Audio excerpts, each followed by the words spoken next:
பெரியவா சரணம். பெரியவா வானொலியின் மாலை நிகழ்ச்சிகள் ஆரம்பமாகின்றன. இன்றைய எமது நிகழ்ச்சிகள் நித்திய குரு பாதுகா பூஜா, ஸ்ரீ ரா கணபதி அவர்கள் எழுதிய புத்தகத்தின் ஒளிவடிவம், ஆன்மீக உரை, மகா பெரியவா மகிமை, உபன்யாசம். பெரியவா சரணம். பெரியவா சரணம். அடுத்த நிகழ்ச்சி நித்திய குரு பாதுகா பூஜை. शुक्लाम्भरधरं विष्णुं शशिवर्णं चतुर्भुजं प्रसन्नवदनं ध्यायेत् सर्वविघ्नोपशान्तये। ममोपात्त समस्त दुरितक्षयद्वार श्री परमेश्वर प्रीत्यर्थं गुरुप्रसाद सिद्ध्यर्थं गुरुप्रीत्यर्थं गुरुपादपूजाम् अद्य करिष्ये।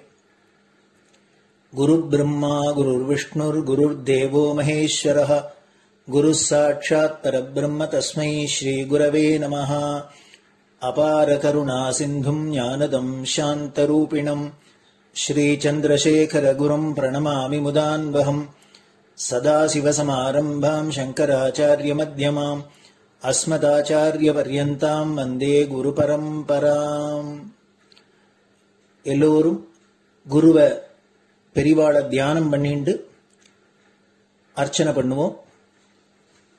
அஷ்டோத்திரம். பெரியவா அஷ்டோத்திரம் பல அஷ்டோத்திரங்கள் இருக்கு. அதுல எளிமையா சுலபமா எது இருக்கோ அதை நான் இப்ப சொல்றேன். எல்லோரும் இதை கேட்டுண்டே திருப்பி சொல்ல முடிஞ்சுபா சொல்லி சொல்லி பெரிவாளுக்கு பாதத்துல ஒவ்வொரு புஷ்பத்தை அர்ச்சனை பண்ணலாம். ओम श्री कांची कामकोटि पीठाधीश्वराय नमः। श्रीमत् चंद्रशेखरेन्द्र सरस्वती गुरुभ्यो नमः। संन्यासाश्रम शिखराय नमः। काषाय दंडधारिणे नमः। सर्वपीठापहारिणे नमः। स्वामिनाथ गुरवे नमः। करुणासागराय नमः। जगदाकर्षण शक्तिमते नमः। सर्वचराचर हृदयस्थाय नमः। ओम भक्त परिपालक श्रेष्ठाय नमः। धर्म परिपालकाय नमः। श्री जयेन्द्र सरस्वत्याचार्याय नमः। श्री विजयेन्द्र सरस्वती पूजिताय नमः। शिवशक्ति स्वरूपाय नमः। भक्ताभीष्ट प्रदायकाय नमः। ब्रह्मण्य पोषकाय नमः। ब्रह्म विष्णु शिवैक्य स्वरूपाय नमः। कांची क्षेत्रवासाय नमः। कैलाश शिखरवासाय नमः। स्वधर्म परिपोषकाय नमः। चातुर्वर्ण संरक्षकाय नमः। लोकरक्षण संकल्पाय नमः। ओम ब्रह्मनिष्ठापराय नमः। सर्वपापहराय नमः। धर्मरक्षक संतुष्टाय नमः। भक्तार्पितधन स्वीकर्त्रे नमः। सर्वोपनिषत् सारज्ञाय नमः। सर्वशास्त्रगम्याय नमः। सर्वलोक पितामहाय नमः। भक्ताभीष्ट प्रदायकाय नमः। ब्रह्मण्य पोषकाय नमः। नानाविध पुष्पार्चितपदाय नमः। रुद्राक्ष क्रीडधारिणे नमः। भस्मोद्दोलित विग्रहाय नमः। सर्वज्ञाय नमः। सर्वचराचर व्यापकाय नमः। अनेक शिष्य परिपालकाय नमः। मनश्चाञ्चल्य निवर्तकाय नमः। अभयहस्ताय नमः। भयापहाय नमः। यज्ञपुरुषाय नमः। यज्ञानुष्ठान रुचिप्रदाय नमः। यज्ञसम्पन्नाय नमः। यज्ञसहायकाय नमः। यज्ञफलदाय नमः। यज्ञप्रियाय नमः। उपमानरहिताय नमः। स्फटिक तुलसी रुद्राक्ष हारधारिणे नमः। चातुर्वर्ण समदृष्टये नमः। ऋग्यजुस्साम अथर्वणादि चतुर्वेद संरक्षकाय नमः। தட்சிணாமூர்த்தி ஸ்வரூபாய நமஹ. ஜாக்ரத் ஸ்வப்ன சுஷுப்தி அவஸ்தாதீதாய நமஹ. கோட்டி சூரிய துல்லிய தேஜோமே ஷரீராய நமஹ. சாது சங்க சம்ரக்ஷகாய நமஹ. அஸ்வகஜ கோபூஜா நிர்வர்த்தகாய நமஹ.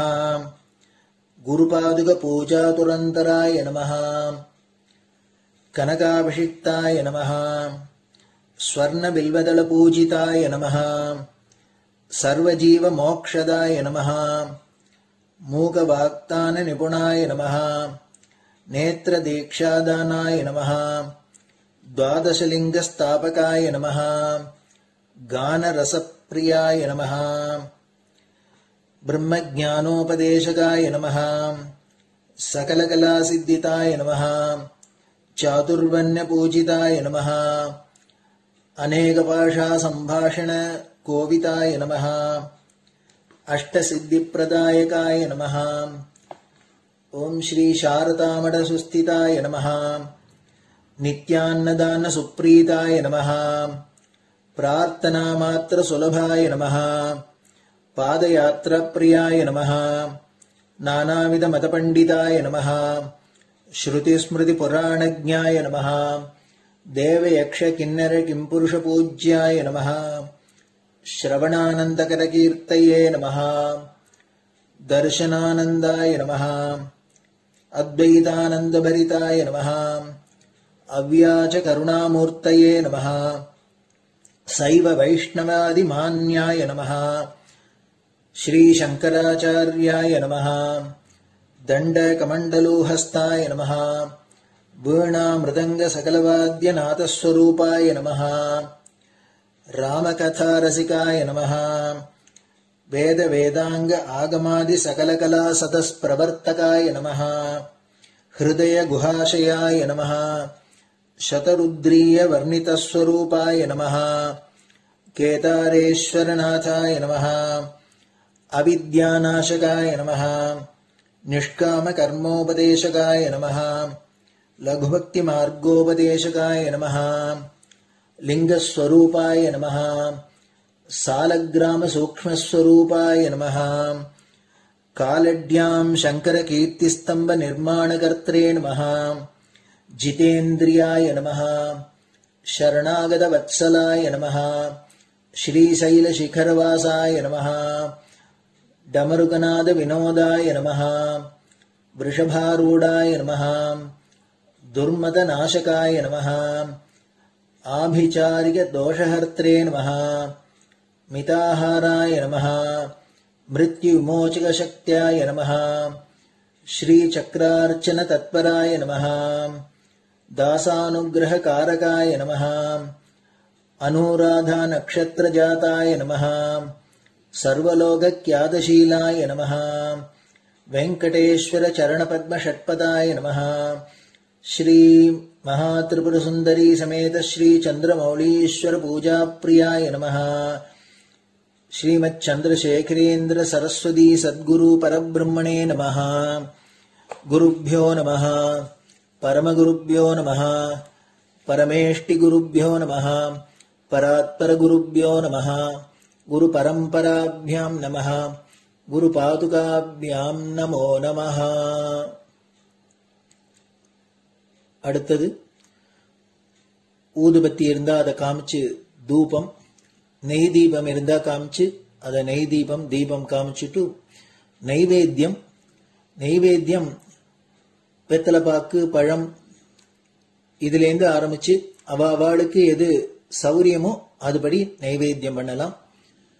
அதுக்கு அடுத்தது கற்பூர ஹாரத்தி பண்ணி எல்லோரும் பிரதட்சிண நமஸ்காரம் பண்ணி பெரியவாள்கிட்ட பிரார்த்தனை பண்ணிண்டு எல்லோரும் க்ஷேமமா இருக்கணும், லோகம் பரம மங்களமா சௌக்கியமா இருக்கணும், எல்லோரும் வியாதி வெக்க இல்லாத ஆயுராரோக்கிய ஐஸ்வர்யத்தோட சாந்தம் அமைதியோட ஞான வைராக்கியத்தோட எல்லோரும் நல்லவர்களாயிருந்து நன்மையை அடையணும்னு பிரார்த்தனை பண்ணி இந்த பூஜையை தினம் செய்யலாம்.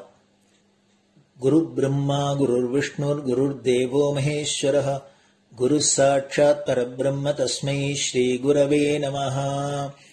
अपारकरुणा सिन्धुम् ज्ञानदम् शान्तरूपिणम् श्रीचन्द्रशेखरगुरुम् प्रणमामि मुदान्वहम्।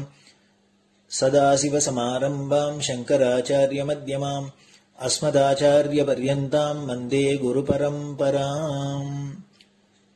குரு பாதபூஜை நிறைவடைஞ்சது. பெரியவா சரணம். பெரியவா சரணம்.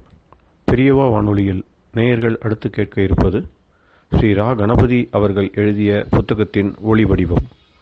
அளிப்பவர் ஸ்ரீமதி உமா சங்கர் அவர்கள்.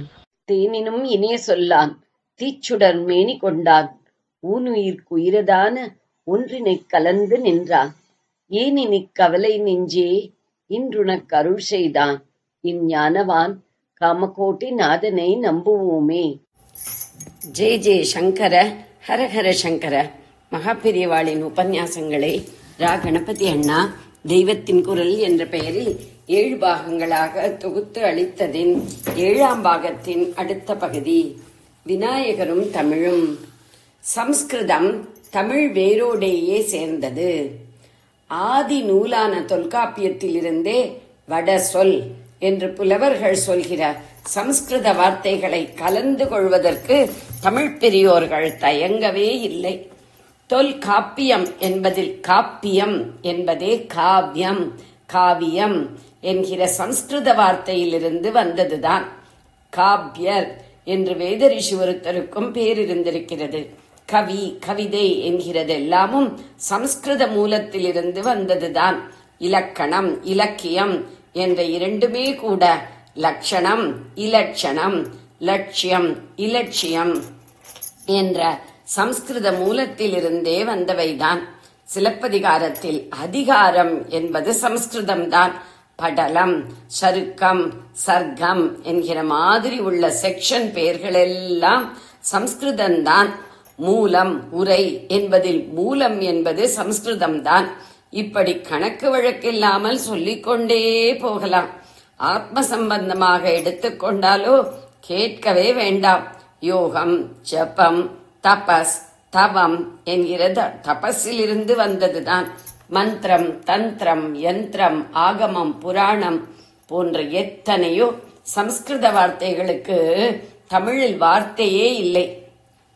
ஏன் இல்லை என்றால், நம்முடைய ஆதிகால தமிழ் பெரியோர்களில் இருந்து ஆரம்பித்து எல்லோரும் அதுதான் தமிழோடு வேரிலேயே வேரோடு வேறாக சேருவதாக உள்ள சம்ஸ்கிருதத்தில் வார்த்தைகள் இருக்கின்றனவே, அவை நமக்கும் சொந்தம்தானே, அவற்றிலிருந்து எடுத்துக்கொண்டால் போயிற்று என்று கொஞ்சம் கூட கல்மஷம் இல்லாமல் நினைத்து அப்படியே பண்ணியதால்தான் புதிதாக தமிழ் வார்த்தைகள் உற்பத்தி பண்ணவில்லை. சமஸ்கிருத வார்த்தைகளையே ஜீனியஸ் ஆஃப் த லாங்குவேஜ், ஒரு மொழியின் தனிப்பண்பு என்கிறதற்கேற்ப தமிழிலே கொஞ்சம் மாற்றி ரூபம் பண்ணி லட்சியம் என்பதை இலக்கியம் என்று ஆக்கின மாதிரி பண்ணி தமிழிலே சேர்த்து கொண்டார்கள். வேடிக்கையிலேயே வருத்தமும் தருவதாக ஒன்று கேள்விப்பட்டேன். அரசியலில் முக்கியமாயிருக்கிற ஒருத்தருக்கு தங்கள் கட்சியில் எவரோ விஞ்ஞாபனம் என்று எழுதிவிட்டதை பார்த்து ஒரே கோபம் வந்து விட்டதாம். விண்ணப்பம் என்று மாற்றி போடச் சொன்னாராம். ஆனால் இதுவும் முன்னே ஸ்நேகம், நேயம் சொன்னேனே, அந்த மாதிரி ஒன்றுதான். சம்ஸ்கிருத விஞ்ஞாபனமே பிராகிருதத்தில் விண்ணாபனம் என்று வரும், விண்ணாபம் என்றும் வரும். அதுதான் தமிழ் விண்ணப்பம். விஞ்ஞானத்தை தமிழில் விண்ணாணம் என்பதும் பிராகிருதத்தை தழுவித்தான். எதற்கு சொல்ல வந்தேன் என்றால், தமிழ் பாஷைக்கேயான தனி ஜீனியஸே சம்ஸ்கிருதத்தின் பேச்சு மொழியான பிராகிருதத்தின் ஜீனியஸோடு நகமும் சதையும் மாதிரி சேர்ந்துதான் இருக்கின்றது என்று காட்டுவதற்குத்தான். எத்தனைதான் எத்தனம் பண்ணினாலும் அந்த சம்ஸ்கிருத வேரை பிடுங்க முடியாது. முன்னேயே சொன்னார் போல, நாம் தமிழ் என்றே நினைத்துக் கொண்டிருக்கிற பல வார்த்தைகளே சம்ஸ்கிருதம்தான். ஒரு பெரிய அறிவாளி பேசியிருந்தார். வடமொழி சவப்பெட்டியில் ஆணி அறைவோம் என்று ஒரு தனித்தமிழன்பர் சொல்லியிருந்தார். அதை குறிப்பிட்டுத்தான் அந்த அறிவாளி பேசியது. அவர் என்ன சொன்னார் என்றால், அந்த சமஸ்கிருத துவேஷக்காரர்கள் சொன்னதிலேயே 3 சமஸ்கிருத வார்த்தைகள் இருக்கின்றன.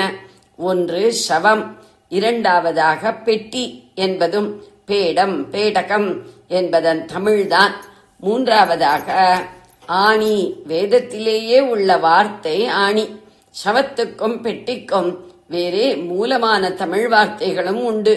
ஆனால் ஆணிக்கு தமிழ் வார்த்தையே இல்லை என்றார்.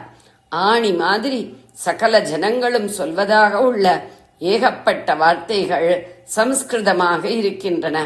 தச்சன், கருமான் என்கிறோமே, அவை தக்ஷன், காமாரன் தான். வேதத்திலேயே இருக்கிற ஸ்ரீருத்ரத்தில் ஈஸ்வரனே தக்ஷர்களாகவும் கர்மாரகர்களாகவும் இருக்கிறான் என்று வருகிறது. இயற்கையாகவே ரொம்பவும் சமிருத்தியுடன், புஷ்டியாக, நிறைந்த வளர்ச்சியுடன், வளத்துடன் தமிழுக்கென்றே லோகம் கொண்டாடுகிற மாதிரி ஏராளமான வார்த்தைகள், வொகாபுலரி உண்டாகத்தான் செய்தது. அப்படி இருந்தும் செயற்கையாக புது வார்த்தை உற்பத்தி பண்ண வேண்டாம் என்றே அநேக இடங்களில் சமஸ்கிருதமும் நமக்கு இயற்கைதான், செகண்ட் நேச்சர் என்கிறார்களே, அப்படித்தான். நம் வேரிலேயே பிரிக்க முடியாமல் நமதாக ஒன்றிப் போயிருக்கிற அந்த பாஷையில் இருப்பதையே நாமும் வைத்துக் கொள்வோம் என்று நம் முன்னோர்கள் அபிப்பிராயப்பட்டு அப்படியே செய்திருக்கிறார்கள். அப்படி வேறாக இருப்பதைத்தான் இப்போது வேறாக நமக்கு வேறுபட்டது, வேண்டாதது என்று நினைத்து பிடுங்கி போட பார்க்கிறார்கள். வேரை பிடுங்கினால் என்ன ஆகும்? வேருக்கு மூலம் என்று பெயர். மூலத்தை கெடுத்தால் நிர்மூலமாக அல்லவா ஆகிவிடும். அப்படிப்பட்ட உற்பாதத்தை தான் தமிழ் பாஷைக்கு ஏற்படுத்த பார்க்கிறார்கள். எல்லாரும் நல்லவர்கள்தான், ஏதோ தெரியாத்தனம், யாரோ இரண்டொருத்தர் தப்பாக நினைத்து தங்களுக்கு இருக்கிற வசீகரத்தால் மற்றவர்களையும் தப்பில் இழுத்துவிட்டு கொண்டிருக்கிறார்கள். அதனால்தான் தமிழ் அன்பர்கள், தமிழ் அடியார்கள் என்று சொல்லிக் கொள்கிறவர்களே அந்த பாஷையின் வேரில் வெட்டு போடுவதும், தமிழ் மரபு தமிழ் மரபு என்கிறவர்களே அந்த மரபை உண்டு பண்ணி வளர்த்து கொடுத்தவர்களின் அபிப்பிராயத்துக்கு நேர் மாறாக பண்ணுவதாகவும் நடந்து வருகிறது. நாம் பதிலுக்கு கோபப்பட்டு பிரயோஜனமில்லை, சாந்தமாக எடுத்து காட்டி புரிய வைக்க வேண்டும். எல்லோருக்கும் நல்லறிவு உண்டாவதற்கு வாக்தேவியை பிரார்த்தித்துக் கொள்ள வேண்டும். வேதவியாசர் என்றே பேருள்ளவர் பண்ணின மகாபாரதம், நம்முடைய முத்தமிழ் இரண்டையும் ஒரே மாதிரி மலையிலே எழுதி வைத்த விக்னேஸ்வரரிடமும் நமக்கு 2 கண் மாதிரி உள்ள இந்த 2 பாஷைகளை வைத்து சண்டை சாடி உண்டாகாமல் இருக்க பிரார்த்தித்துக் கொள்ள வேண்டும். இனம் என்றும் பாஷை என்றும் பிரிந்து போகாமல் நாம் அத்தனை பேரும் ஒரே பார்வதி பரமேஸ்வரர்களின் குழந்தைகளாக, பிள்ளையாருக்கு தம்பி தங்கைகளாக ஒன்று சேர வேண்டும். அவரையே பிரார்த்தித்துக் கொள்வோம். தேவார கர்த்தர் இருவருக்கு அருள். முதலமைச்சர் என்கிற வார்த்தை பற்றிய வாதம் ஒரு திருஷ்டாந்தத்திற்காக ஆரம்பித்தேன். ஒரு ஊரில் பஞ்சம் என்று முதலமைச்சருக்கு ஊரார் பெட்டிஷன் கொடுத்தால் அவர் கஷ்ட நிவாரணத்துக்காக பணம் கிராண்ட் பண்ணுகிறார் என்று வைத்துக் கொள்ளுங்கள். அப்போது அவரேயே பணத்தை எடுத்துக்கொண்டு போய் விநியோகம் செய்கிறார். ஒரு ஸ்பெஷல் ஆபீசர் போட்டு அவர் மூலம்தானே செய்கிறார். அப்படி திருவிழிமிழலையில் பஞ்சம் என்று அப்பர் சம்பந்தர் பெட்டிஷன் கொடுத்து ஈஸ்வரன் படிக்காசு கொடுத்த போது அதற்கு ஸ்பெஷல் ஆபீசராக பிள்ளையாரையே போட்டு அவர்களுக்கு விநியோகிக்க செய்தார். அப்பா சொத்தை மூத்த பிள்ளையும் அருள் மனசோடு அவர்களுக்கு கொடுத்தார். 2 பீட்டங்களில் மேலண்டையில் படிக்காசு வைத்ததற்கு பக்கத்திலேயே படிக்காசு பிள்ளையார் என்று பெயர் வைத்துக் கொண்டு அவர் உட்கார்ந்திருக்கிறார். இன்னொரு சம்பவம், லால்குடிக்கு கிட்டே அன்பில் என்று ஒரு ஊர். தேவாரத்தில் அதை அன்பில் ஆலந்துரை என்று சொல்லி இருக்கிறது. அப்பரும் சம்பந்தரும் அந்த க்ஷேத்திரத்திற்கு கிளம்பினார்கள். வழியிலே கொள்ளிடம் குறுக்கிட்டது. ஒரே வெள்ளம். பரிசலா படகா ஒன்றுமே போக முடியாத வெள்ளம். இப்படியாச்சே என்று அவர்கள் அக்கறையில் நின்று கொண்டே சுவாமியிடம் முறையிட்டார்கள். அப்போது சுவாமி கேட்டுக்கொள்கிறதற்கு முன்னாடி அங்கே இருந்த பிள்ளையார்தான் வெள்ளச்சத்தத்தோட யாரோ பிரலாபிக்கிற குரலும் கேட்கறாப்பல இருக்கே என்று காதை அந்த பக்கம் கொஞ்சம் சாய்த்து உன்னிப்பாக கேட்டார். செவி சாய்க்கிறது என்பதை நிஜமாகவே பண்ணினார். மகா பக்தர்களான அப்பர் சுந்தரர்களின் குரல் என்று தெரிந்து கொண்டார். உடனே அப்பாவுக்கு ரிலே ரெக்கமெண்டேஷன் எல்லாம் பண்ணினார். அப்பாவும் உடனே வெள்ளம் வடியும்படி பண்ணி அவர்களை கோவிலுக்கு வரவழைத்துக் கொண்டார். அன்பிலாலந்துறையில் செவிசாய்த்த விநாயகர் என்றே அந்த பிள்ளையார் விக்கிரக ரூபத்தில் அழகாக காதை சாய்த்து கொண்டு இருக்கிறார். ஜெய ஜெய சங்கர, ஹர ஹர சங்கர. பெரியவா சரணம். இந்நிகழ்ச்சியின் அடுத்த பகுதி நாளை மாலை இதே நேரத்தில் ஒளிபரப்பாகும். பெரியவா சரணம். பெரியவா சரணம். பெரியவா வானொலியில் நேயர்கள் அடுத்து கேட்க இருப்பது திரு கவிக்கண்ணன் அவர்களின் ஆன்மீக உரை. பெரியவா சரணம். ராம் ராம். ஸ்ரீ குருப்யோ நமஹ. ஜெய ஜெய சங்கர, ஹர ஹர சங்கர. பெரியவா வானொலி நேயர்கள் அனைவருக்கும், மகா பெரியவாவுடைய பக்தர்கள் அனைவருக்கும் அடியேன் கவிக்கண்ணனின் அன்பு கலந்த நல்வாழ்த்துக்கள். ராம் ராம். ஜெய ஜெய சங்கர, ஹர ஹர சங்கர. ஸ்ரீ குருப்யோ நம. நம்ம சுப்பிரமணிய புஜங்க ஸ்லோகத்தை பார்த்துட்டு இருக்கோம். அந்த ஸ்தோத்திரத்துல ஆதிசங்கர பகவத் பாதால் செந்தில் ஆண்டவனை ரொம்ப அழகா ஸ்தோத்திரம் பண்ணி அவனுடைய அழக வர்ணனை பண்ணி ஒரு ஸ்லோகத்தையும் நான் அவனை வணங்குறேன், உன்னை நான் பஜிக்கிறேன், உன்னை தொழறேன், உன்னை ஆராதிக்கிறேன், உன்னை அண்டி இருக்கேன்னு சொல்லிட்டே வர்றார். அப்படி முருகப்பெருமானுடைய அழகெல்லாம் வர்ணிக்கும் போது நமக்கு என்ன ஞாபகம் வருதுன்னா, சௌந்தர்ய நகரில் முருகனுடைய அம்மா தாயாரான அம்பாளை வர்ணிச்சார். பாதாதி கேசாந்தம் வர்ணிச்சார், அம்பாளை வர்ணிச்சார். அதே மாதிரியே முருகனை வர்ணிக்கிறார். இதுல ரொம்ப என்ன வேடிக்கை அப்படின்னு கேட்டோம்னா, அம்மா பிள்ளை, அவளும் அழகி இவனும் அழகன். ஆனா சில வித்தியாசங்கள் ரெண்டு பேருக்கு இருக்கு இல்லையா. அம்பாளுக்கு 5 முகம், பஞ்சமுக்கியம், பஞ்சபக்திராத்தி சம்சிதாங்கிறது லலிதா சஹஸ்ரநாமம். முருகனுக்கு 6 முகம். ஏன்னா அப்பாவோட முகமும் ஒண்ணு சேர்த்து 5 முகம் பிளஸ் 6. பஞ்சபக்திராத்தி சம்சிதான் அவனுக்கு பேர், அவளுக்கு பேருன்னு இவனுக்கு ஷடானன் பேரு. 6 முகங்களை உடையவன். அவன் ஒரே ஒரு மலையில, கைலாச மலையில இருக்கான்னா, இவன் குண்டெல்லாம் விளங்கும் குமாரனாக எல்லா இடத்துலயும் இருக்கான். அந்த அம்மா மடிசார் புடவை கட்டின்னு அழகா இருக்கான்னா, இவன் பஞ்சகச்சை கட்டின்னு அவன் அழகா இருக்கான். அந்த அம்மா ரிஷபத்து மேல, வாகனத்து மேல வர, எங்க போனாலும் அப்படிதான் போனவ. ஆனா இவன் என்ன பண்றான்னா, மயில் வச்சிருக்கான், எங்க போனாலும் பறந்தே போயிட்டு வந்துடும், அழகா போயிடுவான். அந்த அம்பாளி உடம்பெல்லாம் ஒரே பாம்பா இருக்கு. ஏன்னா பரமேஸ்வரனுடைய உடம்புல பாதியோன்னு அவ. அதனால ஒரு பாட்டு கூட அபிராமி சொல்வார், பரித்தே குடிபுகுதும் பஞ்சபான பைரவியேன்னு சொல்வார். குறித்தேன் மனதில் என் கோலமெல்லாம் நின் குறிப்பறிந்து மறித்தேன், நேர்வழி வண்டுகின்றி வெறித்தேன் அவள் கொன்றை வேணிப்பிரான் ஒரு ஊற்றை மெய்யில் பறித்தே குடிபுகுதும் பஞ்சபான பைரவியன். அவன் தன்னுடைய அழகனால அந்த பரமேஸ்வரனை அப்படியே வெற்றி கொண்டு அவருடைய உடம்புலயே பாதியை அடைஞ்சுட்டான்னா, அதான் அவருடைய உடம்புல பாதியா போயிட்டான்னா, நம்ம முருகப்பெருமான் என்ன பண்ணாது, பிரணவத்துக்கு பொருள் உபதேசம் பண்றேன்னு சொல்லி குழந்தையா இருக்கும் போதே அப்பாவோட தோல்ல ஏறி உட்கார்ந்துட்டான். அவ உடம்புல பாதி எடுத்துட்டான்னா இவன் தோல்ல ஏறி உட்கார்ந்துட்டான். இப்படி ரெண்டு பேருக்கு ரொம்ப அழகான ஒரு வித்தியாசங்கள்லாம் இருக்கு இல்லையா. அந்த பாம்பு இருக்க உடம்பெல்லாம் சுத்தினாலும் இங்க முருகனுடைய பாதத்துக்கிட்ட அப்படி அடிபடிஞ்சு படம் எடுத்து நின்று இருக்கு. ஏன்னா அவன் பக்கத்துல மயில் இருக்க, பயப்படுறான் பாம்பு, மயிலை பார்த்து பயப்படுது. ஆனா முருகன் கிட்ட இருந்தா என்ன, கருடா சௌக்கியமானு கூட சொல்ற இல்லையா, பரமசிவன் கழுத்திலிருந்து பாம்பு கேட்டது, இருக்கும் இடத்தில் இருந்து விட்டால் எல்லாம் நல்லதுன்னு சொன்னா இல்லையா கருடன். எங்க இருந்தா சேஃபா இருந்தா உனக்கு என்ன பயம், பரமேஸ்வரனுடைய கழுத்துல இருந்து பேசுற கருடா சௌக்கியமாங்கிறேன்னு சொல்லுவா இல்லையா.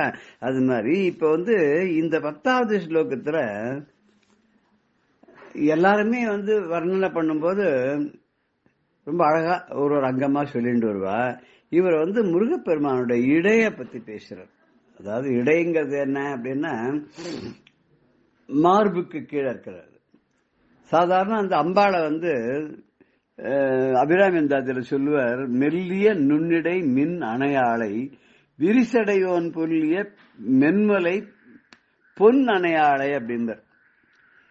மெல்லிய நுண் இடை மின் அணையாளை, அவரும் மெல்லிய இடை இருக்கான், இருக்கா இல்லையான்னு தெரியாது, அப்படி ஒடிஞ்சு விழற மாதிரி அவளுடைய இடுப்பு இருக்கான், அவ்வளவு மெல்லிசா இருக்கான் இடு. அது எப்படி இருக்குன்னா மின் அணையாளை, மின்னன மின்னல், மின்னல் எப்படி மெல்லிசா இருக்கும் அது மாதிரி இருக்கா அப்படின்னு இவர் எப்படி சொல்றாரு தெரியுமா முருகப்பெருமான. அவருடைய இது பார்க்கலாம், நம்ம முதல்ல ஸ்லோகத்தை பார்த்துட்டு அப்புறம் இவர் எப்படி முருகப்பெருமானுடைய இடைய வர்ணனை பண்றான்னு பார்க்கலாம். ஸ்வர்ணாப திவ்யாம்பரைஹி பாசமானாம் கொணத் கிங்கிணி மேகலா சோபமானாம் லசத் ஹேமபட்டேன வித்யோதமானாம் கட்டிம் பாவையே ஸ்கந்த தே தீப்யமானாம். தீப்யமானம் தானாகவே பிரகாசமாக ஒளியோடு கூட இருக்கக்கூடிய தே ஏ ஸ்கந்தா தே கந்தமூர்த்தியே தே உன்னுடைய கட்டிம் பாவையே உன்னுடைய இடுப்பு பிரதேசத்தை நான் பார்த்து ரசித்து அதை தியானிக்கிறேன். அவ்வளவு வெள்ளிய இடையோட ஒன்ன நான் மனசுல பதிய வச்சு தியானம் பண்றேன். அந்த இடை எப்படி இருக்கு தெரியுமா? லசத் ஹேமபட்டேன வித்யோத்தமானம். ஹேமபட்டேன தங்கத்தினால ஒரு பெல்ட் போட்டு இருக்கான், பட்டை இடுப்புல, வேட்டிக்கு மேல தங்கத்துல ஒரு பட்டையா கட்டிட்டு இருக்கான். அது ரொம்ப ஓன்னு பிரகாசிக்கிறதான், படபட தங்கத்துக்கு பிரகாசிக்கிறது கேட்கணுமா? தன்னுடைய இடுப்புல போட்டு இருக்க அந்த வேஷ்டி இருக்கு இல்லையா, அந்த பஞ்சகச்சமான கட்டியிருக்கா இல்லையா, அதுக்கு மேல லசத்து இது பிரகாசிக்கிறது. ஹேமபட்டேன வித்யோதமானம் லசத்து. அது உள்ள ரொம்ப அழகான மேன்மையான தங்கத்தினாலான அந்த பட்டைய இடுப்புல கட்டிட்டு இருக்காரோ இல்லையா, அது ரொம்ப அழகா இருக்கு. அப்படிப்பட்ட இடுப்பு பிரதேசம். அதுக்கு மாத்திரம் இல்ல, அதுல ஒரு சின்னதா ஒடியானம் மாதிரி ஒரு கயிறு மாதிரி ஒண்ணு கட்டிட்டு இருக்கான். அதுல சின்ன சின்ன மணிகள் எல்லாம் கட்டியிருக்கு. அந்த மணிகள்லாம் சில சில சிலதெல்லாம் காத்துல அசைகிற போது, அவன் நடக்கும் போது அசையும் போதெல்லாம் அது சத்தம் போடுது. சில பேர் போட்டுப்பா பெல்ட்னா கூட அதுக்கு கீழே அப்படி மணிமணியா தொங்குற மாதிரி எல்லாம் இருக்கும் இல்லையா. இப்ப பெண்கள்லாம் போண்டா ஒட்டியானம் சொல்றோம் இல்லையா, இது அப்படி இருக்கு. அது என்னன்னா கொணத்துன்னு கிங்கிணி அப்படிங்கிற மாதிரி கொணத் கிங்கிணி மேகலா சோபமானம். அப்படி ஒரு இடுப்புல ஒரு சோபிக்கக்கூடிய ஒரு சூத்திரம் அப்படின்னு சொல்லுவாங்க. கட்டி சூத்திரம்னு இடுப்புல கட்டிக்கிற ஒரு சின்னதான ஒரு அழகான இது. அது மாத்திரம் இல்ல, ஸ்வர்ணாப திவ்யாம்பரை பாசமானாம். தங்கமயமான தங்க வர்ணத்தோடு கூடிய வஸ்திரங்கள்லாம் உடம்புல போட்டு இருக்கான். இடுப்புல பஞ்சகச்சம், மேல அங்க வஸ்திரம், எல்லாமே தங்கம் மாதிரி படபட ஜொலிக்கிறதான். இப்படி பாசமானம் தங்கமயமான வர்ணத்தோட கூடிய வஸ்திரங்களால மடக்கப்பட்டு பிரகாசம் வரக்கூடிய இடுப்பு, சல சல சல சல சலன்னு சத்தம் போட்டு இருக்கக்கூடிய ஒரு கடி சூத்திரத்தை கட்டின்னு இருக்கிற இடுப்பு. அப்புறம் வஸ்திரத்துக்கு மேல ஒரு பட்டையா தங்கத்துல போட்டு இருக்காரு, அது பளபளன்னு மின்னுறது. அப்ப எந்தவித அலங்காரமும் இல்லாமலே அவருடைய உடம்பு பளபளன்னு மின்னுறது, தங்கம் மாதிரி மின்னுறது. அப்பேற்பட்ட முருகா, உன்னுடைய இடுப்பை நான் தியானம் பண்றேன்னா, சாதாரண பிரகாசத்துக்கு குடுமைக்கு என்ன சொல்லுவாங்கக்கா, சந்திரன் போல சந்திரபிம்பானன அப்படின்னு சொல்லுவாங்க. சந்திரன் போல முகத்தை, சந்திரன் பட்டையா இருக்குன்னு அர்த்தம் இல்ல, சந்திரன் போல பிரகாசமா முழு நிலவு போல இருக்குன்னா, இந்த சந்திரன் என்ன பண்ணான்னா, ஒரு சமயம் பரமேஸ்வரன்ட்ட பயந்து போய், அவர் ரொம்ப கோபமா இருந்தார், பயந்து போய் சின்ன சந்திர கலையா போய் அம்பாளுடைய தலை மேல கிரீடத்துல போய் உட்காந்துட்டான். 2வது நாள் இது மாதிரி. 1வது நாள் முதல் நமக்கு தெரியல இல்லையா, முதல் நாள் பெறச்சந்திரன் மாதிரி. முருகன் கிட்ட என்ன பண்ணானா, அடாடாடா நம்மளதான் இத்தனை நாள எல்லாரும் அழகான்னு சொன்னா, நம்மளை விட அழகா இருக்கானே, நம்ம என்ன பண்ணலான்னு பார்த்தானா, அவருடைய 6 முகத்திலையும் போய் தேஜஸா உட்காந்துட்டானாம். இப்படிப்பட்ட அந்த முருகன், பிரகாசமான முருகன், ஸ்வயம் பிரகாசமாக இருக்கக்கூடிய அந்த மூர்த்தி, அந்த கல்யாண மூர்த்தியை நாமளும் ஆச்சாரியால் மாதிரி தினம் தியானம் பண்ணலாம். ஜெய ஜெய சங்கர, ஹர ஹர சங்கர, ஸ்ரீ குருபியோ நம. ராம் ராம். பெரியவா சரணம்.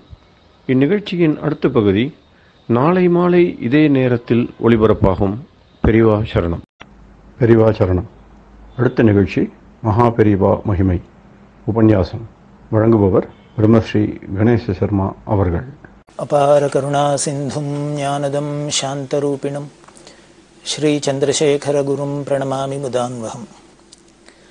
காஞ்சி மகாபெரிவா 1969லேருந்து 78 வரைக்கும் காஞ்சிபுரம், தேனம்பாக்கம், கலவை, கார்வேட் நகர் முதலான இடங்கள்லாம் இருந்தா அப்படிங்கிறத பார்த்துட்டு வரும்.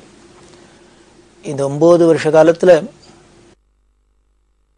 பல நிகழ்ச்சிகள். பெரியவா ஒரு மடாதிபதியாக இருந்து மடத்து பொறுப்பில் இல்லைனாலும் தனியாக ஒரு ஏகாந்தமாக சன்னியாசியாக வாசம் பண்ணிட்டு இருக்கிறதையும்,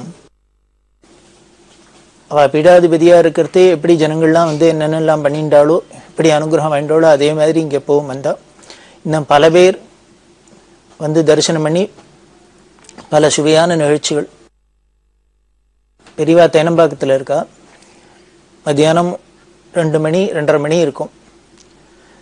என்ன பண்ணா, தங்கிட்ட இருக்கிற ஒரு கைங்கரியம் பண்ணுறவரை கூப்பிட்டு, காஞ்சிபுரத்தில் பக்கத்தில் வரதராஜர் கோவில், இந்த தேனம்பாக்கம் அப்படிங்கிறது வரதராஜர் கோவிலுக்கு பின்பக்கமாக கொஞ்சம் தள்ளி போகணும், ஒரு 1.5-2 கிலோமீட்டரில் இருக்குது. சீமா பெட்டர் அழிச்சுன்னு வா அப்படின்னா சீமா பெட்டர் வந்தார். பெரியவா உத்தரவு அப்படின்னு உடனே வர. இந்த சீமா பெட்டர்லாம் ரொம்ப பெரியவாள்கிட்ட பிரியம், பெரியவாள்கிட்ட நிறையா அனுகிரகத்தை அடைஞ்சவா. சீமா பெட்டர் வந்துட்டார் பெரியவா உத்தரவுன்னு ஒன்று. பெரியவா வந்தோன்னு அவர்கிட்ட கேட்டால் இன்னைக்கு என்ன திதி அப்படின்னா. சீமா பெட்டருக்கு ஒரு ஆச்சரியம். இப்போ மத்தியானம் 2 மணிக்கு மேலே பெரியவா திதி எதுக்கு நம்மளை இப்போ கேட்குறா, இது ஏதோ விஷயம் இருக்குது, அதனால இன்னைக்கு ஏகாதசி திதி அப்படின்னு. ஏகாதசிக்கு என்ன பண்ணும் அப்படின்னு. ஏகாதசிக்கு என்ன பண்ணும், உபவாசம் இருக்கணும், விரதம் இருக்கணும் அப்படின்னு. சரி, ஏகாதசி உபவாச விரதம் நமக்கு மட்டுமா இல்லை பெருமாளுக்குமா அப்படின்னா. அவருக்கு புரியல. இல்லை, விரதம் உபவாசம்ங்கிறது நமக்கு தான், பெருமாளுக்கு அப்படிலாம் இல்லை அப்படின்னு. இல்லை, இன்னும் கர்த்தாலேருந்து பெருமாளுக்கு இன்னும் பூஜை ஆகலை, ஆராதனை ஆகலை, அதுதான் கேட்டேன் அப்படின்னு. பட்டருக்கு தூக்கி அறிவிட்டுது. உடனே பெரியவா சொன்னா, உடனே கோவிலில் போய் பாரு, என்ன ஏதுன்னு பார்த்து அங்கே இருக்கிற பிரச்சனையை ப்ராப்ளத்தை சரி பண்ணி உடனே பெருமாளுக்கு பூஜை ஆகிறதுக்கு ஏற்பாடு பண்ணு, நைவேத்தியமாகணும் அப்படின்னு உத்தரவுப்பட்டா. கண்டிச்சு. இவர் உடனே அறக்க பறக்க ஓடி விசாரிச்சா, கோவிலில் அங்கே கைங்கரியம் பண்ணுறவாளுக்குள்ளே ஏதோ ஒரு மனஸ்தாபம், தகராறு. இந்த தகராறில் என்ன பண்ணிட்டா, ஒருத்தருக்கு ஒருத்தர் சண்டை போட்டு தகராறு பண்ணி சுவாமிக்கு இது வரைக்கும் பூஜை பண்ணாத வச்சிருந்தா, இன்னும் நைவேத்தியமாகலை. இது பெருமாள் கோயிலுக்கு பக்கத்தில் இருக்கிற சீமா பெட்டருக்கு தெரியல, எங்கேயோ 2 கிலோமீட்டர் தள்ளி இருக்கிற பெரியவாளுக்கு இது மத்தியானம் 2 மணி 2:30 மணிக்கு உணர்ந்திருக்கு. உடனே அவர் எல்லாரையும் சமாதானப்படுத்தி, நமக்குள்ள தகராறு ஏதோ பிரச்சனை அப்படின்னாக்க சுவாமிக்கு நைவேத்தியம் பண்ணுறது பூஜை பண்ணுறதை போய் நிறுத்தினா. இப்போது தற்காலத்தில் பார்த்தீங்கன்னா எந்த ஒரு பிரச்சனையாக இருந்தாலும் உடனே ஒரு ஒத்துழையாமை இயக்கம் ஸ்ட்ரைக் பண்ணுறது அப்படின்னு வச்சுட்டு இருக்கா. இந்த ஸ்ட்ரைக் பண்ணுறதுங்கிறது எந்த அளவுக்கு போகிறது அப்படின்னா, கோர்ட்டில் இருக்க வக்கீல்லேருந்து, ஜட்ஜிலேருந்து, டாக்டர்ஸ்லேருந்து, இன்னும் எல்லாரும் சமுதாயத்தில் இருக்கிற அத்தனை பேரும் தங்களோட வெறுப்பை காமிக்கிறதுக்கு, எதிர்ப்பை காமிக்கிறதுக்கு ஸ்ட்ரைக்கு அப்படிங்கிறது ஒன்று பெரிய சகஜமாக போயிடுத்து. இது ஜனங்கள்லாமும் எல்லாம் ரொம்ப ஒரு நியாயம் மாதிரி ரொம்ப சுலபமாக ஏற்றுக்கிறாப்புல இருக்குது. அதே போல தான் கோவிலில் உள்ள கைங்கரியம் பண்ணுறவாளுக்கும் அங்கே உத்தியோகமாக இருக்கிறவாளுக்கும் அரசாங்கம் அதில் கோவிலெல்லாம் தலையெடுத்தனால வர பிரச்சனைகளில் இதெல்லாமும் ஒன்றும். இந்த நிர்வாக சிக்கல்னால ஏதானும் ப்ராப்ளம் வந்ததுன்னா உடனே கோவில் பூஜகர்கள்லேருந்து ஆரம்பித்து நாங்கள் இன்றைக்கி ஒரு நாளைக்கு பூஜைக்கு போக மாட்டோம், ஸ்ட்ரைக் பண்ணுவோம், வேலையை செய்ய மாட்டோம், அவாவா கடமையை செய்ய மாட்டோம் அப்படிங்கிறப்பல வந்துடுத்தோம். இது பெரியவாளுக்கு ரொம்ப வருத்தத்தை கொடுக்கக்கூடிய ஒரு விஷயமா இருந்தது. எதுக்கு தான் ஸ்ட்ரைக் பண்ணுறது, எதுக்கு தான் இது மாதிரி வேலையை ஒத்துழையாமல் இருக்கிறது அப்படின்லாம் புரியல. எதையோ ஒன்று நம்ம சொல்ல போக எதுக்கோ எல்லாரும் புரிஞ்சுட்டு அதெல்லாம் ஒன்னோட ஒன்று குழப்பிண்டு இப்படிலாம் திண்டாராளே அப்படிங்கிறதுனால பெரியவாளுக்கு அதில் ரொம்ப வருத்தம். அது மாதிரி தான் எங்கேயும் கோவிலுக்குள்ளே நடந்த பிரச்சனையில் சுவாமிக்கு இப்போ பூஜை இல்லாத இருந்தது. இப்படி வரதராஜருக்கு இன்னும் இத்தனை மணி 2 இன்னும் பூஜை ஆகலை, நைவேத்தியம் ஆகலை அப்படின்னு தெரிஞ்சோன்னு பெரியவா ரொம்ப வருத்தப்பட்டு, அதனால தான் சீமா பட்டரை கூப்பிட்டு, ஏகாதசின்னா நாம தான் பட்டினி கிடக்கணும், பெருமாளுக்கு என்ன 6 கால பூஜை பண்ண வேண்டாமோ சொல்லி அனுப்பிச்சு உடனே அதை சரி பண்ண சொன்னா. அது சரி பண்ணிட்டு வந்து என்கிட்ட சொல்லு அப்படின்னா. எல்லாம் சரி பண்ணி சுவாமிக்கு எல்லாம் ஆராதனமானோன்னு பூஜை ஆகி நைவேத்தியமானோன்னு பெரியவாள்கிட்ட வந்து சொன்னேன். பெரியவா அப்புறம் சொன்னா, இதை மாதிரி இன்னொரு தடவை நடக்கக்கூடாது, அது மாதிரி பார்த்துக்கணும்.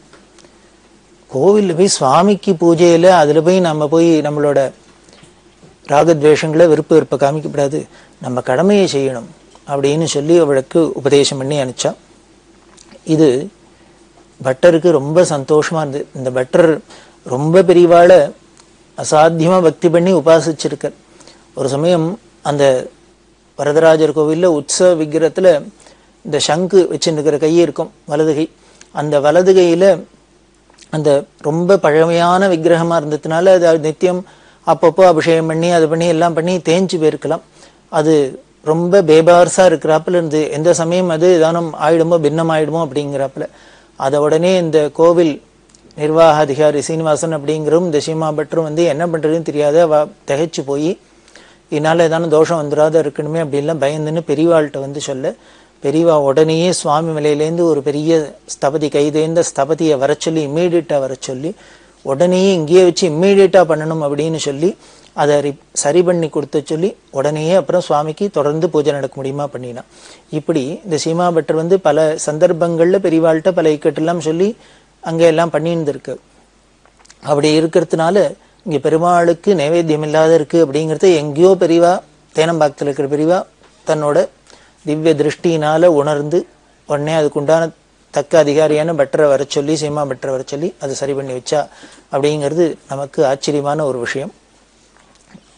இந்த தேனம்பாக்கத்தில் இருக்கிறதே சென்னையில் ஒரு பெரிய கம்பெனியில் உத்தியோகமாக இருக்கிறவர் பேரியன்கோ அப்படின்னு கம்பெனியில். அதில் ஒரு மேனேஜர், அவர் ஒரு நல்ல உத்தியோகத்தில் இருக்கிறவர். அவர் ஒரு அம்பாசிடர் கார் வாங்கியிருந்தார். அவர் ஸ்ரீ வைஷ்ணவ. இதாலும் பெரியவாள்கிட்ட ரொம்ப பக்தி. அவர் என்ன பண்ணினார், இந்த புதுசா ஒரு கார் வாங்கினோன்னு இதை எடுத்துன்னு முதல்ல பெரியவாளை போய் தரிசனம் பண்ணும் அப்படின்னு அவருக்கு ஒரு ஆசை.